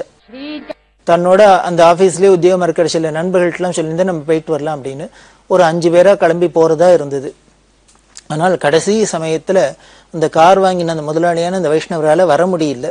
அவர் என்ன பண்ணினார், தன்னோட நண்பர்கள்ட்டெல்லாம் மற்றவாள்லாம் கிளம்பி ரெடியா இருக்காளே அவள்கிட்டலாம் சொன்னார், என்னால வர முடியலன்னாலும் இந்த ப்ரோக்ராமை நிறுத்த வேண்டாம், நீங்க ஒண்ணு பண்ணுங்க, எல்லாருமே நீங்க மீதி 4 பேருமா கிளம்பி போங்கோ, காஞ்சிபுரத்துல போய் பெரியவா தேனம்பாக்கத்துல தரிசனம் பண்ணிட்டு இது மாதிரி என்னால வர முடியல அப்படின்னு என்னோட வந்தனைன்னு தெரிவிங்கோ, இந்த மாதிரி கார் வாங்கியிருக்குன்னு சொல்லி எல்லா விஷயத்தை சொல்லி அனுகிரகம் வாங்கிட்டு வாங்கோ அப்படின்னு அனுப்பிச்சேன். சரின்னு எல்லாரும் வந்தா 5 பேரும் வந்து முதல்ல பெருமாளை போய் தரிசனம் பண்ணிட்டா. தரிசனம் பண்ணி பெரியவாளை தரிசனம் பண்றா. பெரியவாளை தரிசனம் பண்ணோன்னு அப்போ பெரியவா தரிசனம் கொடுத்துன்னு ஒரு மரத்தடியில வெளியில வந்து ஒரு மரத்தடியில உட்காந்துட்டு இருக்கா. வந்தவாள்கிட்ட கேட்டா இது ஏது என்ன அப்படின்னா, இது மாதிரி கார் வாங்கினவர் அவரோட வந்தவர் எஜமானர் அவரை பத்தி சொன்னா, அவர் கார் புதுசா வாங்கியிருக்கு, அதை எடுத்துன்னு முதல்ல பெரியவாள்கிட்ட வந்து தரிசனம் பண்ணணும்னு ஆசைப்பட்டாரு. ஆனா இன்னைக்கு சில தவிர்க்க முடியாத காரணங்களால வர முடியாத போயிடுத்து, அதனால எங்களெல்லாம் அனுப்பிச்சு அவரோட காரில் தான் நாங்க வந்திருக்கோம், இந்த காரை கொண்டு வந்திருக்கோம், பெரியவா அனுகிரகம் பண்ணணும், அவருக்கும் அனுகிரகம் பண்ணணும். பெரியவா சந்தோஷமா அனுகிரகம் பண்ண. சரி இதுக்கப்புறம் என்ன பண்ண போறேன் அப்படின்னா, இதுக்கப்புறம் என்ன பண்றது, அவளுக்கு புரியல எதுக்காக பெரியவா கேட்கிறான்னு. இல்ல நேர ஊருக்கு போறியா என்ன பண்ண போறேன் அப்படின்னா, அவா சொன்னா நாங்க நேர ஊருக்கு தான் போனோம், ஆனா இப்ப வரத்தே பெருமாளை பார்த்துட்டோம், நேர போய் ஏகாம்பரேஸ்வர தரிசனம் பண்ணிட்டு அதுக்கப்புறம் ஊருக்கு போலான்னு இருக்கோம் அப்படின்னா. இது சொன்னோன்னு பெரியவா சொன்னா, ஏகாம்பரேஸ்வர தனியா போய் தரிசனம் பண்ணுவானே, இல்ல பெருமாளை தரிசனம் பண்ணிட்டு என்ன பார்த்துட்டீங்களோ நேர வீட்டுக்கு போங்க, ஊருக்கு போய் சேரு அப்படின்னா. இவாளுக்கு புரியல, நம்ம ஏகாம்பரேஸ்வரர் கோவிலுக்கு தானே போனோம்னா நல்லதுக்கு தானே சொல்றோம், நல்லது தானே பண்ணணும்னு ஆசைப்படுறோம், பெரியவா எதையும் தடுக்கிறா அப்படின்னு புரியல. உடனே பெரியவா சொன்னா, நான் பாரு ஏகாம்பரம்னா என்ன அப்படின்னா, ஏகாம்பரேஸ்வருக்கு என்ன சிறப்பு அப்படின்னா, ஒரு மாமரத்துக்கு அடியில இருக்கிறது தான் அந்த வேதமே பெரிய மாவிருட்சமா இருக்கு, அதுக்கு அடியில இருக்கிறதுனால ஏகாம்பரம், ஒரு மாமரத்துக்கு அடியில இருக்கிறதுனால ஏகாம்பரம்னு பேரு, அவர் ஏகாம்பரேஸ்வரர். அதனால அங்க பரமேஸ்வரன் மாமரத்துக்கு அடியில இருக்கிற ஒரு மாமரத்து அடியில உட்காந்துருக்க நல்லா ஏகாம்பரம். இங்க நான் எங்க உட்காந்துருக்கேன் பாரு, நானும் அப்படிதான் இருக்கேன் அப்படின்னா. பார்த்தா பெரியவா உட்காந்துருக்கிறது ஒரு மாமரத்துக்கு அடியில, அதனால நானும் மாமரத்துக்கு அடியில தான் இருக்கேன், என்னை பார்த்துட்ட, அதனால ஏகாம்பரம் தான், என்னை பார்த்தாலே நேர நீ ஊருக்கு போங்க அப்படின்னு சொல்லி அவளை உத்தரவு கொடுத்து அனுப்பிச்சுட்டா. ஆனா அவ வெளியில வந்தாலும் ஒரு மனசுல ஒரு சங்கல்பம் வந்துட்டா போய் பார்க்கணும் கோவிலுக்கு அப்படின்னு, அது போகாத இருக்கிறதுக்கு மனசு வரல. நான் பெரியவா ஏதோ சொல்றா அப்படிங்கிறதுனால என்னமுன்னா அதை பெருசா எடுத்துக்காத இவா பாட்டுக்கு நேர ஏகாம்பரேஸ்வர கோவிலுக்கு கிளம்பி போறா. போற வழியில என்ன ஆயிடுத்துன்னா வண்டி பிரேக் டவுன் ஆயிடுது. பிரேக் டவுன் ஆச்சுன்னா எப்படி ஆச்சுன்னா அந்த ஆக்சல்ஸ் அப்படிம்பாலே அது முறிஞ்சு போற அளவுக்கு முறிஞ்சு போயிடுத்து. அவளுக்கு ஒரே ஆச்சரியம், புது அம்பாசிடர் வண்டி, அதுவும் வண்டியிலேயே இந்த அம்பாசிடர் வண்டிங்கிறது கொஞ்சம் ஸ்ட்ராங்காகவே இருக்கிற வண்டி, அதோடது அதுவும் புது வண்டி, அதோட ஆக்சல்ஸ் உடஞ்சி போயிடுத்து அப்படின்னா என்னன்னு சொல்றது? அவளுக்கு வழி புரியல, ராத்திரியோ ஆயிடுத்து, அவளுக்கு என்ன பண்ணுன்னு தெரியல, முழிச்சுன்னு இருக்கா. உடனே அவளுக்கு அந்த முதலாளிக்கு ஃபோன் பண்ணி அவரோட தெரிஞ்சவா காஞ்சிபுரத்துல இருக்கிற ஒரு பெரிய ஜவுளிக்கடை வியாபாரிகள், அவளுக்கு அவ சொல்ல அவ இந்த வண்டியெல்லாம் பார்த்துட்டு நாங்க வண்டியெல்லாம் ரிப்பேர் பண்ணி அனுப்புறோம், நீங்களாம் வீடு போய் சேருங்க அப்படின்னு இவாளை வேற வண்டியில ஏற்றி அனுப்பிச்சா. இவ ஒரு வழியா வீடு வந்தா போரும் அப்படிங்கிறாப்புல இவாளுக்கு ரொம்ப சிரமமா போயிடுது. இதுக்கு ஏதாவது ரிப்பேர் பண்ணணும்னா பக்கத்துல அக்கம் பக்கத்துல என்னன்னு தெரியல, இனிமே எங்கேயோ போய் போகணுங்கிற, மெட்ராஸ்க்கு போகணுமா சுங்குவார சித்திரமா எங்கன்னு தெரியல, இப்படி போயிட்டு வரணும்னால எப்படி போயிட்டு வருது அவளுக்கு புரியல. ரொம்ப அவ கஷ்டப்பட்டு என்ன பண்ணினா வருத்தப்பட்டா. பெரியவா இப்படி ஒரு ஆபத்திலேருந்து காப்பாற்றணுங்கிறதுக்காக தான் நம்மள நேர வீட்டுக்கு போனா, நாம தான் ஏதோ அஜ்ஞானத்துல அலட்சியப்படுத்திட்டு கோவிலுக்கு தானே போறோம், அதுல ஒன்றும் தப்பு இல்லை அப்படின்னு நினைச்சுன்னு வந்தோம். வந்த வழியில இது மாதிரி ஆயிடுது அப்படின்ட்டு அவ ரொம்ப ஃபீல் பண்ணி பெரியவா இருக்கிற இடத்த பார்த்து நமஸ்காரம் பண்ணி, இனிமே இது மாதிரி நாங்க பெரியவா வார்த்தையை அலட்சியப்படுத்த மாட்டோம் அப்படின்னு ஒரு சங்கல்பத்தோட அவ நேர கிளம்பி ஊருக்கு வந்து சேர்ந்தா. ராத்திரி கிட்டத்தட்ட 12 மணி 1 மணி ஆயிடுத்து. வீடு படுத்தா போரும் சேர்ந்தா போரும் அப்படிங்கிறாப்புல அவளுக்கு ஒரு சிரமம் வந்துடுத்து. அப்படி போனவாள்ல இன்னும் சென்னையில திருவத்தியூர்ல சங்கரா காலனியில இன்னமும் இருக்கா. அப்படி போயிட்டு வந்தவா. இது எதை குறிக்கிறது அப்படின்னா 2 விஷயம் நமக்கு தெரியுது. பிரம்மஜானியான திரிகால ஜானியான பெரியவா சொல்ற வார்த்தையை அப்படியே நம்ம தட்டாம கேட்கணும் அப்படிங்கிறது ஒன்றும் பெரிய பாடம். 2வது அதை விட பெரிய மெசேஜ் என்ன அப்படின்னா, பெரியவா தன்னை ஏகாம்பரேஸ்வரர் அப்படின்னு சொல்லிக்கிறா அப்படின்னா அவ அத்வைத அனுபூதியில அகம் பிரம்மாஸ்மி அப்படிங்கிற மகா வாக்கியத்துல எப்படி அனுபவத்துல வச்சிருந்திருக்கா அப்படிங்கிறது தெரியுது நமக்கு. இதெல்லாம் ஏதோ அவ வருமான வார்த்தையா வச்சுக்கல, சாஸ்திரங்கள் சொன்னதெல்லாம் சாதாரண ஒரு வரட்டு வேதாந்தம் இல்லை, அது அனுபவிக்கக்கூடியது, அனுபவத்துல உள்ளது அப்படிங்கிறது நிதர்சனமா காமிக்கிறாப்புல பெரியவா. நானும் மாமரத்துக்கு அடியில தான் உட்காந்துருக்கேன், இது வெளியில சொல்றது மாமரத்துக்கு அடியில உட்காந்துருக்கிறதுனால அப்படின்னு, நானும் ஏகாமரம் ஒண்ணுதான் அப்படின்னு சொல்லி என்னை பார்த்துட்டு போறோம் அப்படின்னு சொல்ற. அப்படின்னா அந்த திருப்தி வரணும், பாவம் வரணும். இந்த பாவம் வரணும்னா அவசியமா குறிப்பிட வேண்டியவர் ஸ்ரீ பிரதோஷ மங்கட்ராமேர் அப்படின்னு சொல்லக்கூடிய பிரதோஷ மாமா. இந்த பிரதோஷ மாமாக்கு இந்த பெரியவா அப்படி சொன்னாலும், நான் தானே ஏகாம்பரம் என்னை பார்த்துட்டு போரும் திருப்தி அட அப்படின்னு. ஆனால் இப்படி பெரியவா வாக்காலே சொன்னா கூட பல பேருக்கு நமக்கெல்லாம் திருப்தி வரமாட்டேங்கிறது, அந்த பாவம் வரமாட்டேங்கிறது. இன்னும் நமக்கு அஜ்ஞானத்துல இந்த கோயிலுக்கு போகலாமா, அந்த கோயிலுக்கு போகலாமா, இந்த சுவாமியை பார்க்கலாமா, அந்த சுவாமியை வேண்டிக்கலாமான்னு தோன்றுறது. ஆனா பிரதோஷ மாமாவை பொறுத்த வரைக்கும் அப்படியே திடமா ஸ்திரமா எல்லாம் சர்வமும் பெரியவா தான், சாட்சாத் பரமேஸ்வரன் அப்படிங்கிறதுல ரொம்ப தீர்மானமா இருந்தவா. அப்படி மாமா நினைச்சிருந்தா கூட பல பேர் நினைச்சிருந்திருக்கலாம். ஆனால் ஒரே ஸ்ட்ராங்கா ஏகாகிரமா இருந்தார் அப்படின்னா பிரதோஷ மாமாவை முக்கியமா குறிப்பா சொல்லலாம். இப்படி பிரதோஷ மாமா தான் இருந்ததோட இல்ல, மாமா கிட்டக்க போறவா மாமாக்கு தெரிஞ்சவா எல்லாத்தையும் இதை திருப்பி திருப்பி சொல்லிகிட்டே இருப்பா. பெரியவாளுக்கு மிஞ்சி ஒண்ணும் இல்லை, சர்வமும் பெரியவாளுக்குள்ள அடக்கமா இருக்கு. அதனால அஜ்ஞானத்தை விடுங்கோ, அஜ்ஞானத்தை அடுங்கோ, தெளியணும், நமக்கு ஒரு தெளிவு ஏற்படும். இப்ப ஏற்பட்ட பிரம்மஞானின்னு பெரியவாளை பார்த்து நமக்கு ஒரு தெளிவு ஏற்படலைன்னா அப்புறம் எதை பார்த்து தான் நம்ம தெளிய போறோம், நமக்கு ஞானம் வரப்போறது. அதுதான் பிரதோஷ மாமா சொல்லிட்டே இருப்பா. அதனால சர்வமும் பெரியவாளுக்குள்ள இருக்கு, நாம அந்த பாவத்தோட பார்த்தோம்னா நாம அதெல்லாம் உணரலாம் அப்படின்லாம் சொல்லுவா. அப்படி ஈஸ்வரன் அப்படிங்கிறத நமக்கு நிதர்சனமா காமிச்சா பெரியவா. அப்படி இருக்கிற பெரியவா எதை பார்த்த மாத்திரத்திலேயே அவளோடது எப்படி இருக்கு, ஒரு விஷயத்த பார்த்த மாத்திரத்துல அவளுக்கு எப்படி புரியுது அப்படின்னு ஆச்சரியமா இருக்கும். அதாவது எக்ஸ்ரே கண்ணு அப்படின்னு வேணா சொல்லலாம். பெரிய ஹோமங்கள்லாம் நடந்துருக்கு, பெரியவா ஜெயந்தி, அதுக்காக சில ஹோமங்கள் விசேஷமா எல்லாம் நடக்கும். பெரியவா இருக்க இடத்துல இதெல்லாம் நடந்துட்டு இருக்கு.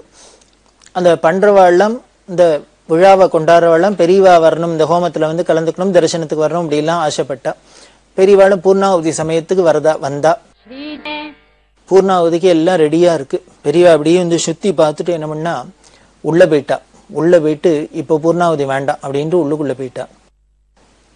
இந்த ஹோமங்கள் பண்றவா, இந்த ஃபங்க்ஷன் பண்றவாளுக்கெல்லாம் ஒரே குழப்பம். என்ன ஏதானு தப்பு நடந்து கொடுத்தா, ஏன் பெரியவா இப்ப வேண்டாங்கிறா, பூர்ணாவதிக்கு தானே ரெடியா இருக்கு, பூர்ணாவதி ஆறதுக்காக தானே காத்துட்டு இருக்கோம், ஏன் இப்படி சொல்றா அப்படின்னா, பெரியவா அப்புறம் சொல்றா, அந்த பூர்ணாவதிக்காக நெய் வச்சுட்டு இருக்காளே, அந்த நெய் சுத்தமா இல்லை, அசுத்தமாயிடுத்து, அதனால அதை முதல்ல மாத்தணும் வேற அப்படின்னு.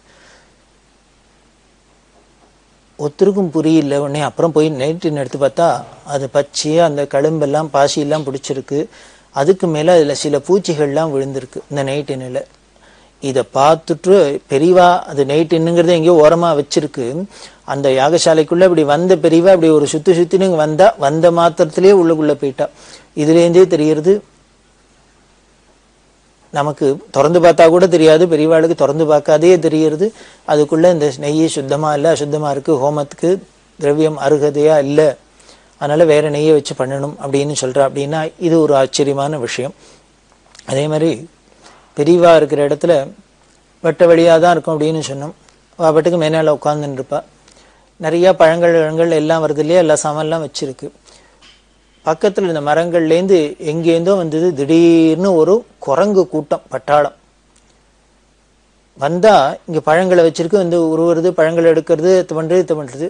கூட இருக்கிறவாள் அந்த குரங்கை விரட்டுறதுக்கு போனா, கைங்கரியம் பண்றவா பெரியவாள்கிட்ட சிசுருஷ பண்ணின்னு இருக்கிறோம், அவா என்ன பண்ணினா அந்த குரங்கை விரட்ட பண்ணா. ஏன்னா பெரியவா மேல ஏதானும் பாஞ்சு இஞ்சி ஏதானும் பண்ணிட போறதோ, ஹிம்சை பண்ண போறதோ அப்படின்னு. பெரியவா என்னம்னா எல்லாரையும் தடுத்தா, ஒன்னும் பண்ணப்படாது, பெசாத இருங்கோ, அது என்ன பண்றதோ பண்ணட்டும் அப்படின்னா. அந்த குரங்கெல்லாம் வந்தது, ஒரே ரகலை பண்றது. முன்னால அதுகளை கேட்பானே, ஒரே வேட்டு, ஏகப்பட்ட பழமா இருக்கு, சாமானா இருக்கு, அத்தை இருக்கு, இத்த இருக்கு, எல்லாத்தையும் எடுத்து சாப்பிட்றது, இந்த கலைச்சி போடுறது, அத்தை பண்றது, இத்த பண்றது, ஒரே அட்டகாசம் பண்ணிட்டு இந்த குரங்கு பட்டாளம்னா. இப்படி கொஞ்ச நேரம் பண்ணிவிட்டு அதுகளை என்ன பண்ணி எடுத்து ஓஞ்சி போடுத்து நேர பழையபடி வந்தபடியே மரத்துல ஏறி போயிடுத்து. போனோன்னு பெரியவா சொல்றா, குரங்கு பாவம் வாயில்லா ஜீவன், அது அதோட குணத்தை காமிக்கிறது, சுபாவத்தை காமிக்கிறது. நான் இப்போ மனுஷாலாம் நம்மளோட சுபாவத்தை காமிக்கலையா, கோவக்காரா எப்பொழுதும் கோச்சின்னு இருக்கிறா, சிரிக்கிறவா எப்பொழுதும் சிரிக்கிறா, அழறவா எப்பொழுதும் அழறா, குறப்படுறவா குழப்பட்டுக்கிறா எப்பொழுதும். இது மாதிரி மனுஷாளுக்குன்னு சில குணங்கள்லாம் இருக்கு. நாம எங்க போனாலும் யார்கிட்ட போனாலும் எந்த இடத்துல இருந்தாலும் நம்மளோட குணங்களை நாம ஒன்றும் மாத்திக்கிறது இல்லை, நாம இருக்கிறபடி தான் இருக்கோம். இப்படி நாமளே இப்படி இருக்கணும், 6வது அறிவு உள்ள நாமளே இப்படிதான் இருக்கோம். ஒரு இடத்துக்கு போனா அந்த இடத்துக்கு ஏத்தாப்புல நம்ம மாத்திக்க தெரியலன்னா, ஒரு சாதாரண ஜீவராசிகள், வாயில்லாத ஜீவன், அது அதோட சுபாவம் அப்படித்தானே இருக்கும். அதுகளுக்கு பார்த்தது சந்தோஷமா இருக்கு, இத்தனை திங்கிறதுக்கு சாமான்லாம் கிடைச்சிருக்கு, அதுகளை ஏதோ பண்றது. அதை போய் நாம இனிமே கல்லெடுத்து அடிச்சு விரட்டி இதெல்லாம் பண்ணக்கூடாது, ஹிம்சை பண்ணக்கூடாது அப்படின்லாம் சொல்லிட்டு சொல்றா. இப்ப குரங்கு வந்து இது மாதிரிலாம் அட்டகாசம் பண்ணிட்டுனா நமக்கு இடைஞ்சல் தான், இல்லைன்னு சொல்லல. அப்படி இடைஞ்சலா இருந்தா கூட அப்ப நம்ம என்ன பண்ணணும் அப்படின்னார், இந்த குரங்கு பட்டாளெல்லாம் சேர்ந்துன்னு ராமருக்கு என்ன கைங்கரியம் பண்ணிருக்குங்கிறத நினைச்சுக்கணும், ராமாயணத்தை ஸ்மரிச்சுக்கணும். இப்ப ஏற்பட்ட குரங்கு படையெல்லாம் வச்சுன்னு தானே அவர் சமுத்திரத்தை அணையே கட்டி பெரிய மகாபராக்கிரமசாலியான ராவணாதிகள்லாம் வதம் பண்ணி சீதையை மீட்டு வந்தன்னு ராமாயணம் சொல்றது. அப்போ அந்த குரங்கோட குணத்தை பாருங்கோ, எவ்வளவு உபகாரமா இருந்திருக்கு, எவ்வளவு கைங்கரியம் பண்ணிருக்கு ஒரு மனுஷனுக்கு.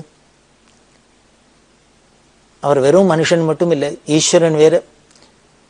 ஈஸ்வர கைங்கரியமும் பண்ணியிருக்கு, மனுஷ சேவையும் பண்ணியிருக்கு இந்த குரங்குகள். அதனால இதுகளுக்கெல்லாம் தலைவர் ஆஞ்சநேயர். அதனால நம்ம இது மாதிரி குரங்கெல்லாம் வந்து நம்மளை தொந்தரவு பண்றதையும் நாம என்ன பண்ணணும், இந்த குரங்குகள்லாம் ராமருக்கு பண்ணின ராம சேவையை நினைச்சுக்கணும், ஆஞ்சநேயரை ஸ்மரிச்சுக்கணும். அப்படி நினைச்சுட்டு ஸ்மரிச்சுட்டோம்னாக்க நமக்கு இந்த குரங்கு மேலெல்லாம் கோபம் வராது, அதை அடிச்சு விரட்டணும்னு தோணாது, அதை ஹிம்சப்படுத்தணும்னு தோணாது. இப்படி நாம பழகிக்கணும் அப்படின்னு அங்க எல்லாருக்கும் சொன்னோம். எல்லாரும் ரொம்ப சந்தோஷப்பட்டு கண்ணால தண்ணி தாரதாரையா குட்டுறா. ஏன்னா பெரியவாளுக்கு அவளோட மனோபாவத்தை பாரு, நாமெல்லாம் குரங்கு வந்துனாக்கா அது பண்ற இடைஞ்சல் தான் நமக்கு தோன்றது. ஆனா பெரியவாளுக்கு எதை தோன்றது அப்படின்னு முதல்ல அதுகள் பண்ணின ராமகைங்கரியம் தோன்றது. அதுதான் சாதாரண மனுஷாளுக்கும் ஞானிகளுக்கும் உள்ள பெரிய வித்தியாசம்.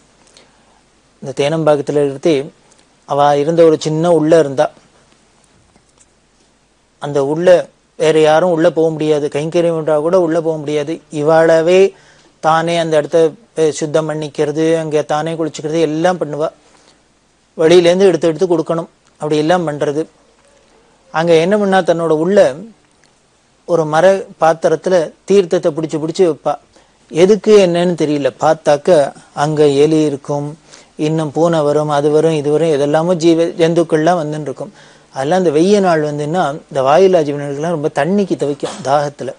நம்ம மனுஷாலா இருந்தா கொஞ்சம் தூத்தங்குடு தீர்த்தங்குடு அப்படின்ட்டு வாங்கி சாப்பிட்டுடலாம்.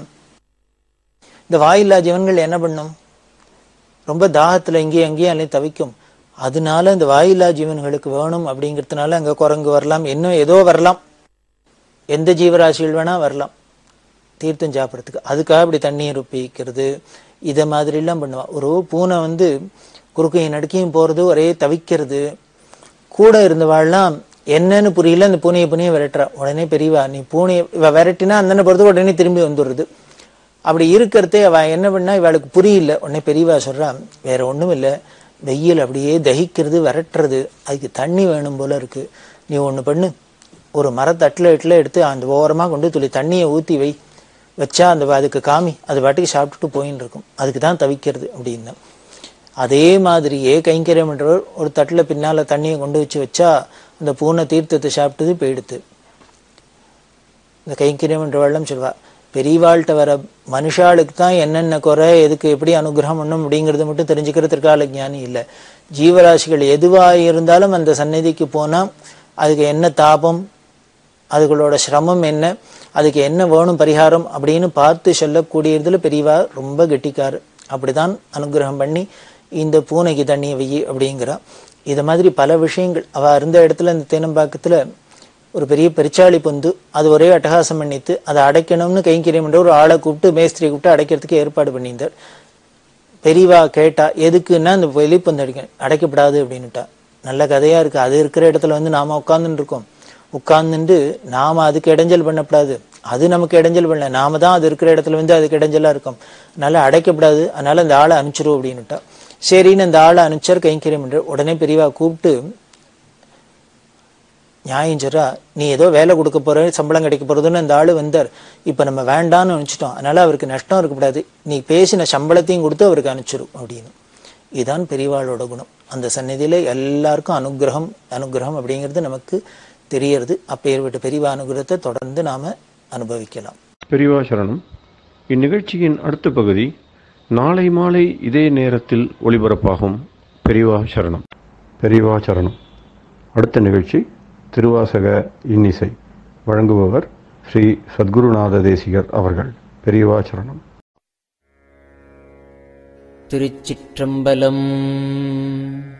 வாழாப்பத்து பாரொடு விண்ணாய் பரந்தயம் பரனே, பாரொடு விண்ணாய் பரந்தயம் பரனே, பற்று நான் மற்றிலேன் கண்டாய், சீரோடு பொலிவாய் சீரோடு பொலிவாய் சிவபுரத்து அரசே, சீரோடு பொலிவாய் சிவபுரத்து அரசே, திருப்பெரும் தூரை ஊரை சிவனே, யாரோடு நோகேன் யாரோடு நோகேன், ஆர்க்கெடுத்து உரைக்கேன் ஆண்ட நீ, அருளில்லையானால் ஆரோடு நோகேன், ஆர்க்கெடுத்து உரைக்கேன் ஆண்ட நீ, அருளில்லையானால் வார்கடல் உலகில் வாழ்கிலேன் கண்டாய்,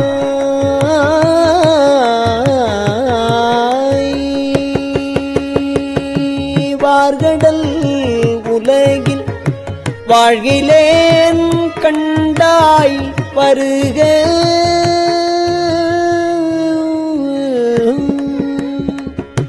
வார்கடல் உலகில் வாழ்கிலேன் கண்டாய், வருக என்று அருள் புரியாயே வார்கடல் உலகில் வாழ்கிலேன் கண்டாய் வருக என்று அருள் புரியாயே.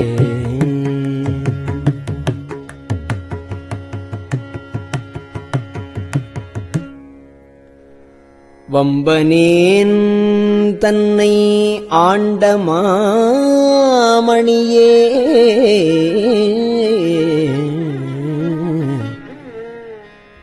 மற்று நான் பற்றிலேன் கண்டாய் உம்பரும் அறியா ஒருவனே இருவர்க்கு உணர்விறந்து உலகம் ஊடுருவும் செம்பெருமானே சிவபுரத்தரசே திருப்பெரும் துறையுரை சிவனே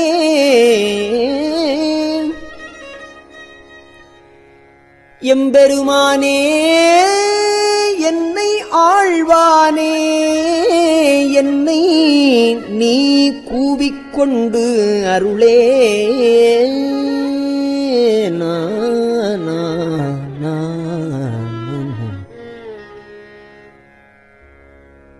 பாடிமால் புகழும் பாதமே அல்லால் பற்று நான் மற்றிலேன் கண்டாய். பாடி மால் புகழும் பாதமே அல்லால் பற்று நான் மற்றிலேன் கண்டாய். தேடி நீ ஆண்டாய் சிவபுரத்து அரசே தேடி நீ ஆண்டாய் சிவபுரத்து அரசே திருப்பெரும் தூரை ஊரை சிவனே. ஊடுவது உன்னோடு உவப்பதும் உன்னை உணர்த்துவது உனக்கு எனக்கு உறுதி. வாடினேன் இங்கு வாழ்கிலேன்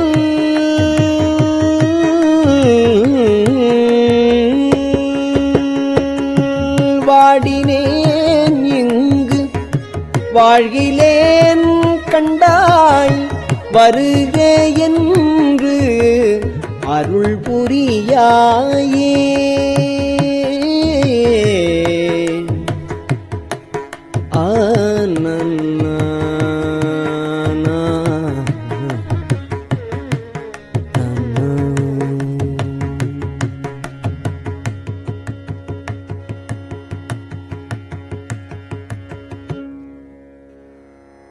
வல்லை வாளரக்கரு புறம் எரித்தானே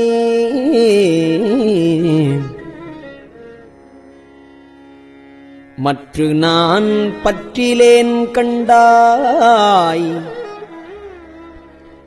தில்லைவாழ் கூத்தா சிவபுரத்து அரசே திருப்பெரும் துறை உரை சிவனே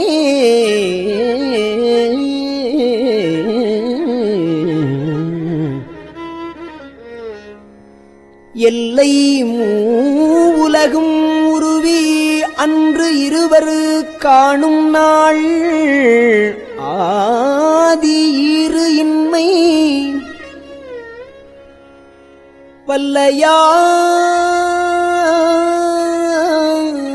வல்லையாய் வளர்ந்தாய் ஈரின்மை வல்லையாய் வளர்ந்தாய்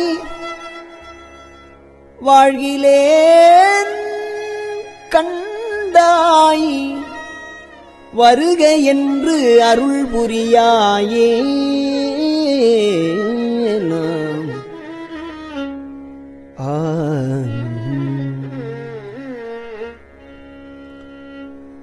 பண்ணினேன் மொழியாள் பங்கனி அல்லால் பண்ணினேன் மொழியாள் பங்க நீ அல்லால் பற்று நான் மற்றிலேன் கண்டாய். திண்ணமே ஆண்டாய் சிவபுரத்து அரசே திருப்பெரும் தூரையூரை சிவனே எண்ணமே உடல்வாய் மூக்கொடு செவி கண் என்று இவை நின்கணே வைத்து மண்ணின் மேல் அடியேன் வாழ்கிலேன் மண்ணின் மேல் அடியேன் வாழ்கிலேன் கண்டாய் வருக என்று அருள் புரியாயே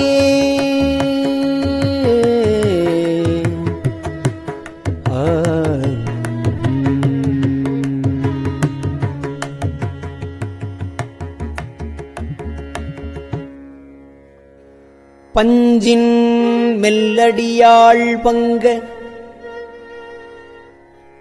நீ பஞ்சின் மெல்லடியாள் பங்க நீ அல்லால் பற்று நான் மற்றிலேன் கண்டாய் செஞ்சவே ஆண்டாய் சிவபுரத்து அரசே திருப்பெருந்துறை உரை சிவனே அஞ்சினேன் நாயேன் அஞ்சினேன் நாயேன் ஆண்டு நீ அளித்த அருளினை மருளினால் மறந்த வஞ்சனேன் நாயேன் நீ ஆண்டு அளித்த அருளினை மருளினால் மறந்த வஞ்சனேன் இங்கு வாழ்கிலேன் கண்டாய் வருக என்று அருள் புரியாயே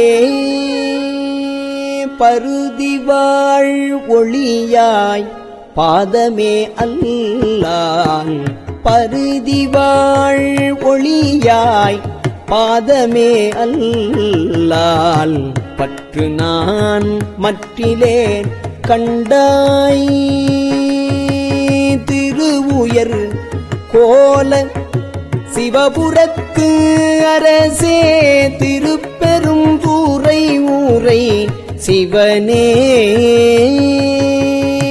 கருணையே நோக்கி கசிந்துளம் உருகி கலந்து நான் வாழுமாறு அறியா மருளனேன் உலகில் வாழ்கிலேன் கண்டாய் வருக என்று அருள் புரியாயே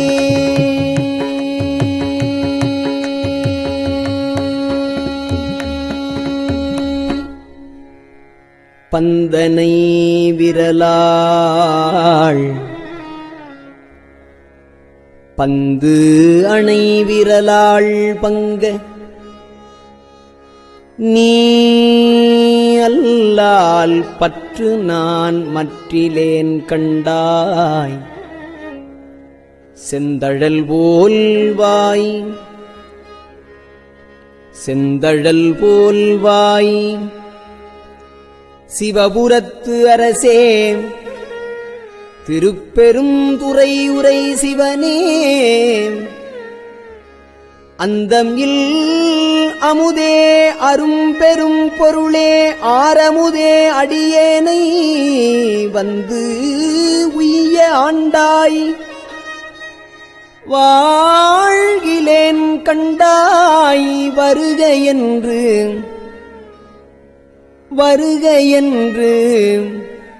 அருள் புரியாயே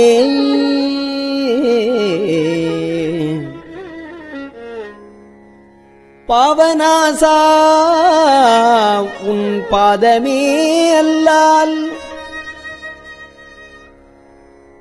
பாவநாசா உன் பாதமே அல்லால் பற்று நான் மற்றிலேன் கண்டாய் தேவர்தன் தேவே சிவபுரத்து அரசே திருப்பெரும் துறை உரை சிவனே மூவுலகு உருவ இருவர் கீழ்மேலாய் முழங்கு அழலாய் நிமிர்ந்தானே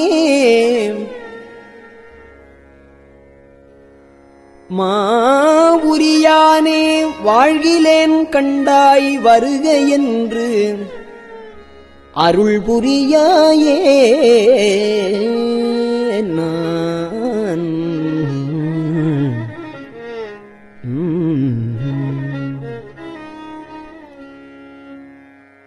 பழுதில் தொல் புகழாள் பங்கனி அல்லால் பழுதில் தொல் புகழாள் பங்கனி அல்லால் பழுதில் தொல் புகழாள் பங்கனி அல்லால் பற்று நான் மற்றிலேன் கண்டாய் செழுமதி அணிந்தாய் சிவபுரத்து அரசே செழுமதி அணிந்தாய் சிவபுரத்து அரசே திருப்பெரும் துறை உரை சிவனே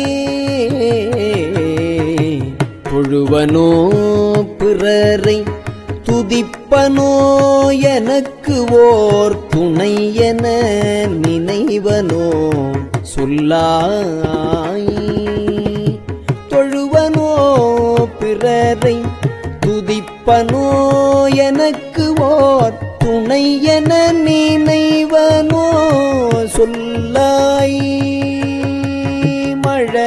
மழவிடையானே வாழ்கிலேன் கண்டாய் மழவிடையானே வாழ்கிலேன் கண்டாய் வருக என்று அருள் புரியாயே அருள் புரியாயே வருக என்று அருள் புரியாயே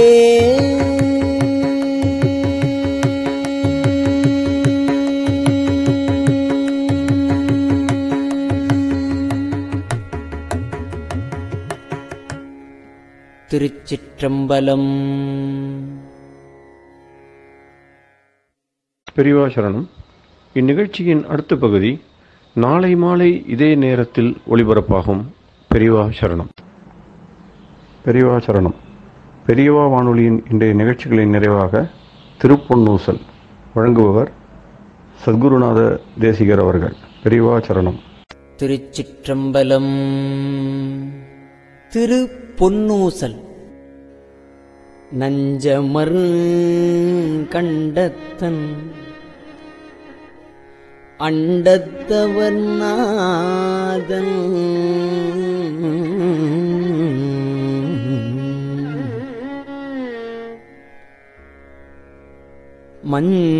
மஞ்சுதோய் மாடமணி உத்தர கோசமங்கை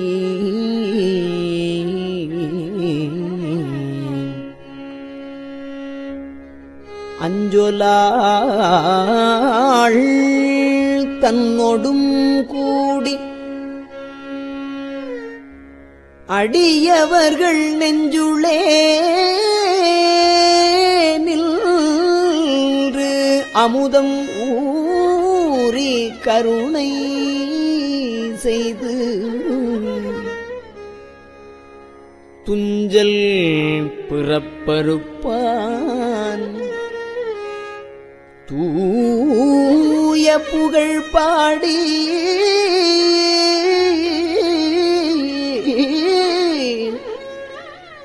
புஞ்சமார்வள் வளை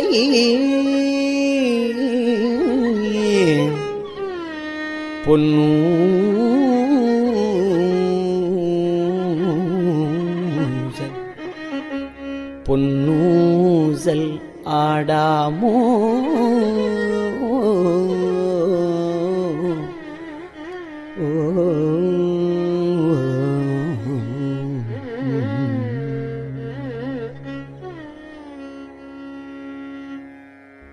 திருச்சிற்றம்பலம்.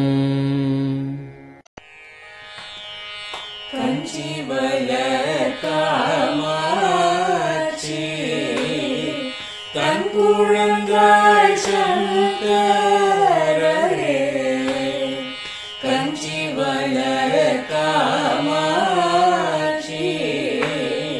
தன் குழந்தாய் சங்கரரே, குரு சந்திரசேகரரே,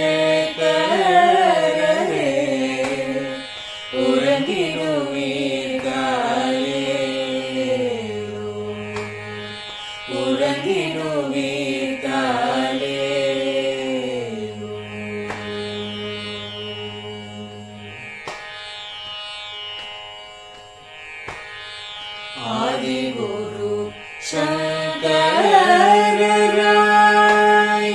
அன்றொரு நாள் வந்தவரே, 68 பீட்டபதி காலே, ஏழுலகம் பூப்பவரே, காப்பவரே கரப்பவரே, எல்லோர்க்கும் அருள்பவரே, உறங்கிடுவீர்காலே, அயனுடனே மாலவனோ தேடிய பொற்பதத்தவரே, அருமறைகள் சாற்றும் முயல் மலர்பதமே காலே, முக்தி நிலை எய்திடவே சக்தி தரும் சத்குருவே, முக்தி நிலை எய்திடவே சக்தி தரும் சத்குருவே, நித்தமெங்கள் நாவீசையில் நித்திரை கொள்தாயே, நித்தமெங்கள் நாவீசையில் நித்திரை கொள்தாயே, நித்தமெங்கள் நாவீசையில் நித்திரை கொள்தாயே.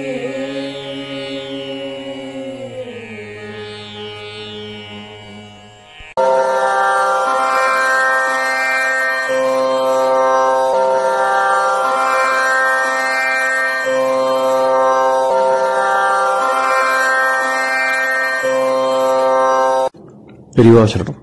பெரியவா வானொலியின் மாலை நிகழ்ச்சிகள் இத்துடன் நிறைவடைகின்றன. எமது அடுத்த ஒளிபரப்பு நாளை காலை இந்திய நேரப்படி 6 மணிக்கு துவங்கும். பெரியவா சரணம்.